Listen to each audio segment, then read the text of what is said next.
성병 같은 경우는 무증상 감염이 많기 때문에 본인이 인지를 못하는 경우가 많아요. 그래서 증상이 없더라도 정기적으로 파트너와 함께 성병 검사를 받는 것을 추천드리고 있습니다. 안녕하세요. 산부인과 전문의 이창환입니다. 원장님, 최근 뉴스에 성병 감염자가 22%가 늘었다고 하더라고요. 맞아요. 저도 뉴스에서 봤는데 특히 무증상 감염이 있는 경우가 많아서 본인도 모르게 감염됐을까봐 걱정을 많이들 하십니다. 성병은 증상이 없어도 걸릴 수 있다는 거죠. 그럼 어떤 경우에 성병이 걸리게 되나요? 성생활을 하는 사람이라면 당연히 성병에 노출될 수밖에 없기 때문에 예방이 가장 중요합니다. 콘돔 사용 등과 같이 성관계 전후의 위생관리가 가장 중요하겠고요. 두 번째는 정기적으로 여성의 경우는 성병 검사를 하셔야 되고요. 가장 중요한 거는 성병 예방 접종을 하시는 것이 가장 중요하겠습니다. 가장 대표적인 것이 HPV, 가다실이라는 예방 백신이 있습니다. 이 백신 같은 경우는 여성의 경우에는 자궁경부암까지 예방할 수 있고, 여성과 남성의 경우에는 곤지름을 예방할 수 있는 아주 좋은 접종 종류인데요. 가다실은 사가와 국가가 있는데요. 요새 최근에는 거의 국가를 맞으시는 추세입니다. 접종 방법은 국가를 기준으로 말씀을 드려보면 3번을 맞게 되어 있고요. 첫 번째 1차를 맞고 2개월 후에 2차, 6개월 후에 3차를 맞게끔 되어져 있습니다.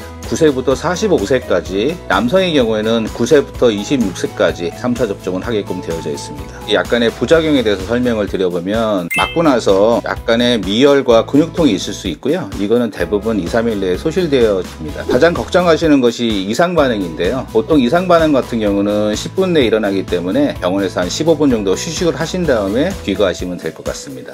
또한 발열이나 감기 증상이 있는 경우에는 연기하시는 것이 좋고요. 주사하시고 나서는 충분한 휴식을 가지시는 게 좋겠습니다. 성병 검사는 필수로 받아야 하나요? 성병 같은 경우는 무증상 감염이 많기 때문에 본인이 인지를 못하는 경우가 많아요. 그래서 증상이 없더라도 정기적으로 파트너와 함께 성병 검사를 받는 것을 추천드리고 있습니다. 보통 성병 검사라고 하면 우리가 흔히 STD라고 알려져 있죠. 허르페스, 클라미디아, 매독, 임질 같은 것이 여기에 포함이 되겠고요. 보통 검체의 채취는 혈액, 체액, 질 분비물로 간단하고 정확하게 검진이 됩니다. 종류는 보통 9가지와 12가지가 있는데요. 우선 일반적으로 12가지 검사를 하는 편입니다.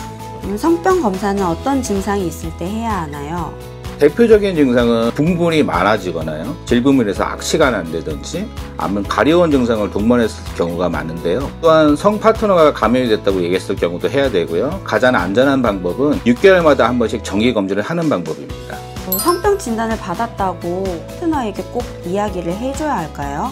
반드시 말해야 됩니다. 성병 같은 경우는 무증상 증상이 많고 잠복 감염이 되는 경우가 있기 때문에 시기를 놓치게 되면 더 큰 병으로 갈 수가 있거든요. 이러한 이유 때문에 파트너와 함께 정기적으로 성병 검사를 받는 것이 좋겠습니다. 성병 예방하는 방법, 다음에 백신의 종류에 대해서 말씀을 드렸습니다. 더 궁금한 점이 있으시면 댓글 남겨주시고요. 제 영상이 좋았다면 구독과 좋아요 부탁드리겠습니다.